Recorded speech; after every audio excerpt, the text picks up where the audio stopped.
Ma fille m'a demandé ce matin, alors, Olivia a gagné et j'ai dit non. Elle s'est dit, what? Parce qu'on a suivi ensemble certains bribes de son parcours brillantissime.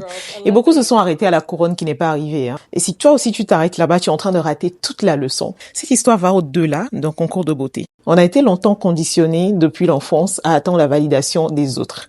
À l'école, est-ce que j'ai eu un A? Est-ce que j'ai eu 20 sur 20? Dans la vie, on se demande, est-ce que j'ai été choisi? On est habitué depuis que la famille, le système, le jury nous donnent cette validation. Et quand ça vient pas, on se convainc qu'on n'est pas assez. On se met en position de victime, on se dit, ah, le monde est méchant, on m'a pas choisi. Donc on pense qu'on a perdu. Mais Olivia, ce n'est pas juste une Miss, c'était de la discipline, de la constance, de l'intellect, une préparation stratégique, une personnalité travaillée, une communication plutôt humble, maîtrisée, mais surtout une vision. Et ça vaut plus qu'une couronne qui expire au bout d'un an. Le monde n'est pas obligé de nous valider. Et pourtant, on peut briller, on peut inspirer, on peut marquer l'histoire. Parce que le vrai gain, ce n'est pas le trophée, c'est la personne qu'on devient en chemin. Après le Covid, quand j'ai commencé l'architecture d'intérieur, personne ne croyait spécialement en moi.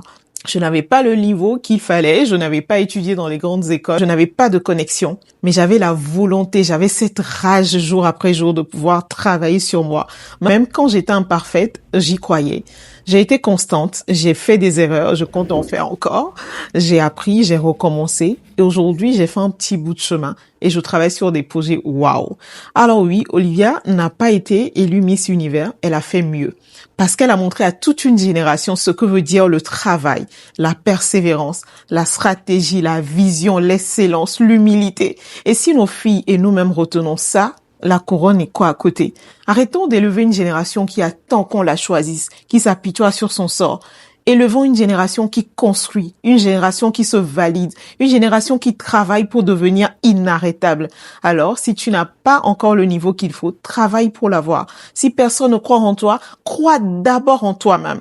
Si tu n'as pas encore été choisi, continue d'avancer. Parce que les autres, le système, ils valident selon leur propre intérêt. Ils valident selon leur agenda. Mais toi, ton excellence, ton effort, ton intégrité, surtout ton caractère, personne ne peut te le retirer.